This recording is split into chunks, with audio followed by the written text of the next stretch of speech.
Match week 7 begins with Manchester United against Everton. You simply cannot keep Cristiano Ronaldo out of the headlines. He scored the winner in Fergie time against Villarreal in their Champions League group game this week.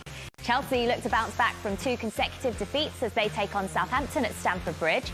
And it could be a big day at the bottom of the table with Burnley, Norwich, Southampton, Leeds and Newcastle all still looking for their first win of the campaign. The late Saturday kick-off is at the Amex as in-form Arsenal travel to Brighton. Then 4 more games to come on Sunday, including a huge clash at Anfield between Liverpool and Manchester City. And looking at the top of the table, that's first versus second going head-to-head. Man City are a point behind Liverpool, along with 4 other teams who also have 13 points. Another win for Arsenal could see them jump into the European places.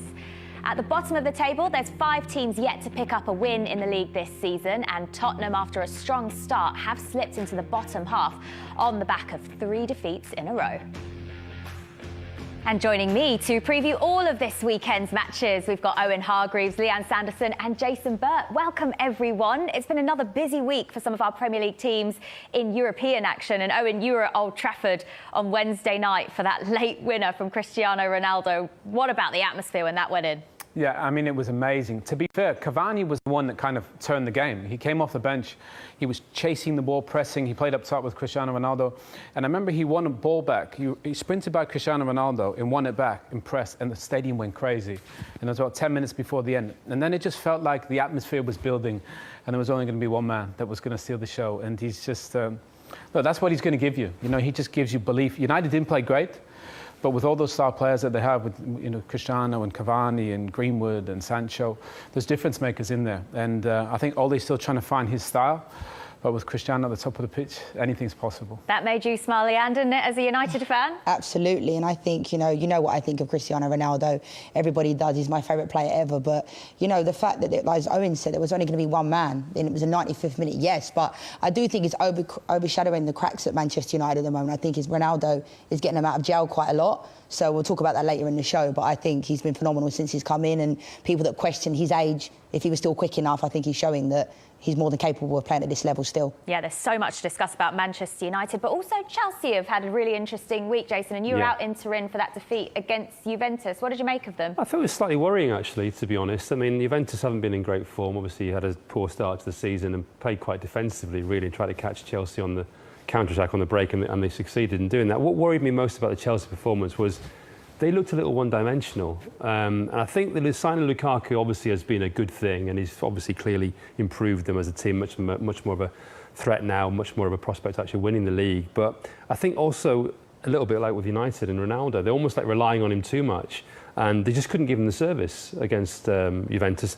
That fantastic centre-half in Bonucci sort of did a very good job on him, and he had one chance, could have scored, but I think it was a real struggle for them. I think going forward, they're going to have to look at that. I think they really missed Mason Mount. That was the big loss. But I think going forward, they're going to have to look at how they kind of maybe vary it a bit more. Let's start with Manchester United against Everton, though. That is the first game of this Premier League weekend. So let's hear from both managers, Ole And Rafael and Rafael Benitez. We've done that so many times at this club, come back at the end of tight games, difficult games. You know, we played against a very good team. We dominated the possession. Played some good stuff ourselves, but of course we were a bit too open on the counter-attack. We've got to accept that we have to defend better. But, you know, the boost and the energy that you get in a group after a win like this has to be built on.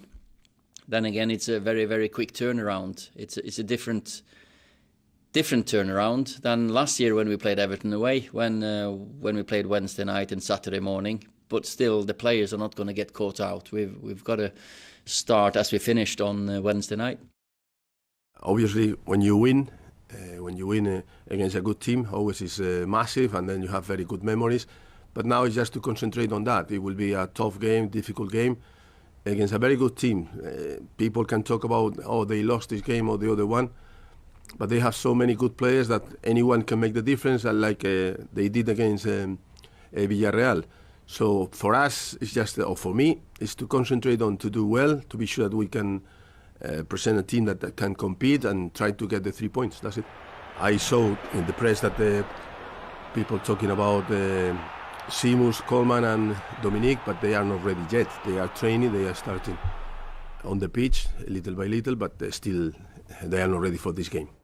Well, it's a great way to start this Premier League weekend at Old Trafford, where there were, 70-odd thousand fans making all that raucous noise at the end of that Champions League game on Wednesday. They'll be back there for the visit of Everton. And you mentioned it a moment ago, Owen, didn't you, about whether or not some of these results are papering over a few cracks at Manchester United. But can a big win like that in Fergie time just kind of kick this team on now?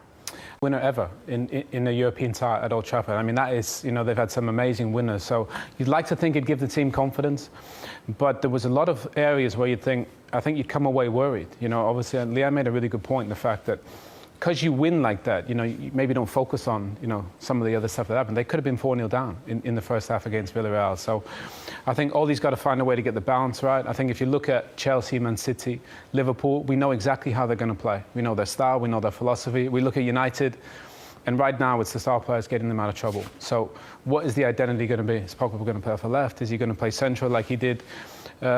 It's going to be a tough game because Rafa's done an amazing job with Everton. And teams that play football, a lot of football, Brighton, Leeds, Southampton, have a lot of the ball, they've beat them. So I think for United, they've got to be careful because Rafa's good in these games where he has a game plan, he plays on the counter. But hopefully, the confidence they got from that game will help them go on and get a big result. The questions really, Leanne, have been about whether or not this Manchester United side play as a team or whether it's just all about those world-class individuals. And was Wednesday night really just the epitome of that? Definitely. I mean, Owen made the point earlier about Cavani and how much impact he can have. He's probably going to play less minutes this year, similar to Mason Greenwood, because Cristiano Ronaldo has come into the team. Now, I'm hoping it's not going to be the same as what happened at Juventus, because there was so much emphasis on Cristiano Ronaldo. Juventus signed him to specifically win the Champions League, and they got to the final 2 years in a row, and then he came and they didn't. So you have to really build the team around him. And I think if, at the end of the day, if he wasn't playing the other day, we wouldn't have won the game. He comes alive in those magic moments, and it was just set up for him. But I do think at this moment in time, people have emphasised a lot that we need a defence. Manchester United need a defensive midfielder, but at the same time we've got Varane, we've got Sancho, we've got Mason Greenwood, we've got Pogba.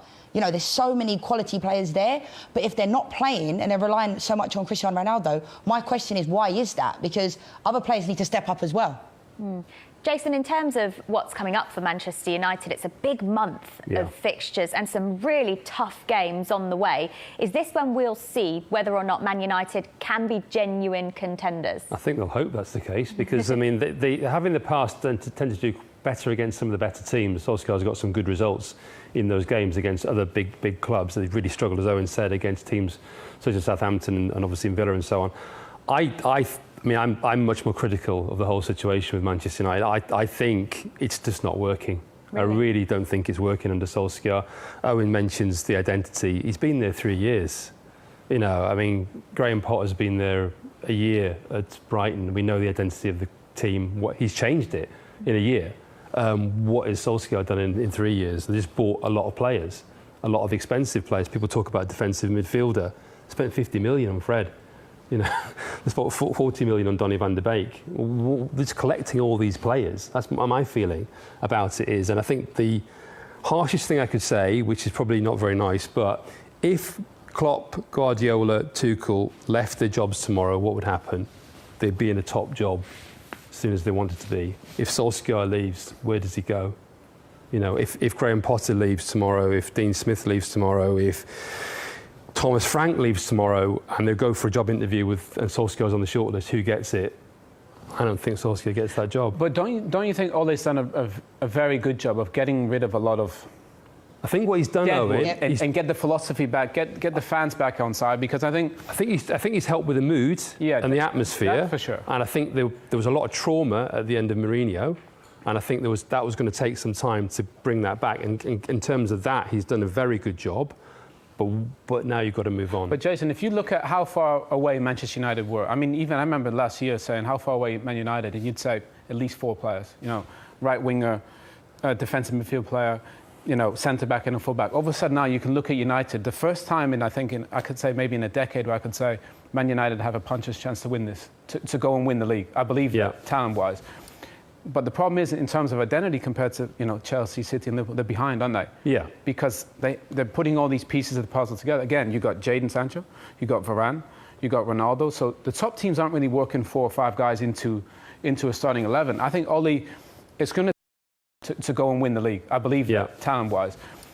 But the problem is, in terms of identity, compared to Chelsea, City, and Liverpool, they're behind, aren't they? Yeah. Because they're putting all these pieces of the puzzle together. Again, you got Jadon Sancho, you got Varane, you got Ronaldo. So the top teams aren't really working 4 or 5 guys into a starting 11. I think Ole, it's going to take time. I think it's a work in progress. But I think they're a lot better off than where they were a couple of years ago. But me as a Manchester United fan, like, I look at it and I think to myself, we've added to the team. I agree with you about Ole to a certain degree, but I do think he's got rid of a lot of players that needed to be got rid of. Likes of, there's so many players that he got rid of. But at the same time, why is it that I still sit here as a Manchester United fan and don't believe we're going to win the league? Chelsea got Lukaku and everybody's saying, well, they're going to be higher than Manchester United. Why is that? Do you not think you can win the league this year? I don't think so, but I don't know why. And as a Manchester United fan, that definitely hurts me to say that because I'm used to us winning things. But I think realistically, it doesn't look that way. And maybe Ole Gunnar Solskjaer is the reason for that, because I think if these players were at a team like Manchester City or Liverpool, we'd be talking about them winning the league. And I don't know why I feel that way. No, that's basically my point. I mean, I think it sounds awful saying it, really, but I just feel that there comes a stage where, I absolutely agree with Owen, post Mourinho, they needed to almost change. Well, they did need to change the mood of the club. It was traumatised. It was traumatised. But he was the last manager to win a trophy there. Yeah, exactly. But I think the debris was needed to be picked up, and that's exactly what Ole's done. The problem is, I think the rate of progress is just far too slow now. I think at Manchester United, you can't go 3, 4 years now without a trophy. How many more years? Well, the players are happy again, but you have to win. This is Manchester United. It's not just about making the players happy, is it? That's the problem. I mean, obviously you have to. Everyone should work in a good environment, but it's about then. I think there's probably too much of a comfort zone there at the moment. I'm not sure that there's enough of a kind of like, when are we actually going to win something here? OK. We all know that this is the season. Ole Gunnar Solskjaer needs to win a trophy this season. But what trophy does that need to be, in your opinion, Owen? Take anything. Don't you? You take it. Well, they're out of the League Cup. They're out of the League Cup already. Well, I would have taken that. I think you've got to start somewhere. So you've got to have a platform for... you think about Varane, what he's achieved in the game, Cristiano, what he's achieved in the game. Those guys come in, they're not here to sell shirts or, to wave at Old Trafford or to come to the Premier League. They want to win. Varane wants to win. He's 28. He came here to make a difference. Cristiano's here to make a difference. He makes a difference. And he will demand from all those players in that dressing room every day in training, lads, we got to go. We got to go win something.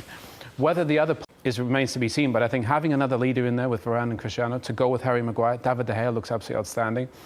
I think by the end of this year, if they're not near enough or close to winning something, you'll see changes. But this, for me, is the first year where United could say, we have a chance to go and compete with the top teams. They were so far behind Chelsea, Man City and Liverpool, it was almost unbelievable.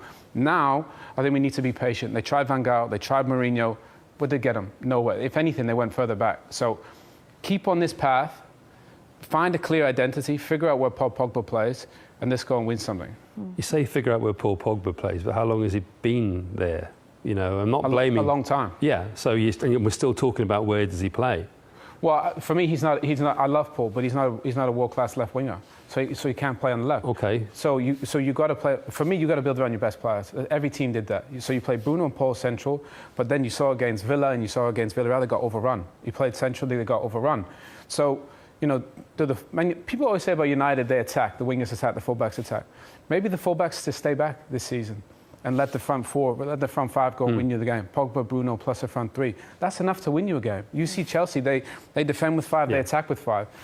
So I think for United, you got to build around Paul and Bruno and Cristiano. They're your best players. I think we've also got to be ruthless. Chelsea were pretty ruthless mid-season, game with Frank Lampard last year, and everybody was like, why did Chelsea do that? Why did Abramovich do that? But then look what happened. Look what Chelsea did in that time when Tuchel came in. So I'm not a big advocate for getting rid of managers. I do believe we have to have some kind of patience. But if I'm still sitting here next year as a Manchester United fan without a trophy, I think questions have to be asked. Because with the team that we have, with the players we have, we cannot be just going for like the League Cup. I know we're out of it now, but that is a trophy. But we have to be challenging for the Premier League. We have to be. Because what more do we need? Especially when you've got a player like Cristiano Ronaldo returning to the club. As for Everton, on their visit to Old Trafford then, has this almost come at a bit of a bad time off the back of that win in the week for them? What, for Everton? For a bad time for Everton to visit Old Trafford? Well, no, I think Rafa plays his way. They're not going to want much of the ball. They're going to be sit and be compact and defend, and they're good at that. I think they're well drilled. United are going to play their way, and I think you've got to be very wary of Rafa's teams because, you know, they're so well drilled and so well designed that I think for, you know, and again, you'll probably see Paul play on the left again, you know, because he won't play him central because he probably won't trust him to be in there in a game like that. So I think for Rafa, every game they play, they're in, and I love that. You know, they play with great, you know, great personality and spirit. I just love that when teams compete like that. So I don't think it'll be easy for United, but again, I think the star players will win them the game.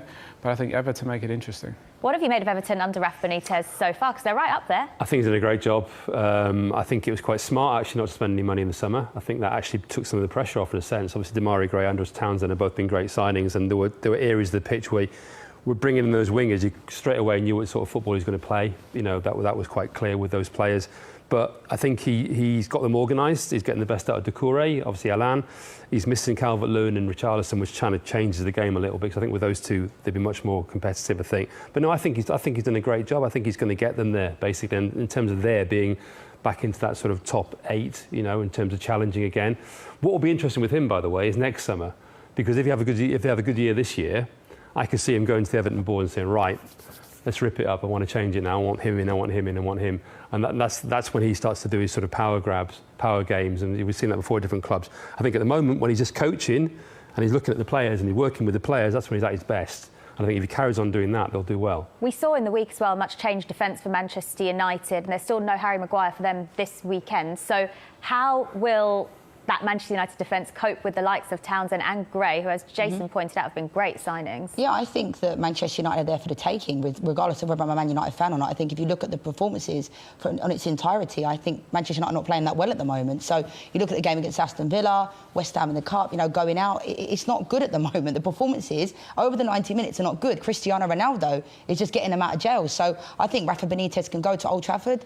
They potentially might be the underdogs, but because Cristiano Ronaldo scored in the 95th minute, doesn't mean Manchester United are playing that well. All right, well, Leanne, you're on predictions duty today. You pulled the short straw. We're going to be seeing all those predictions at the end of the show. For now, though, let's move on to our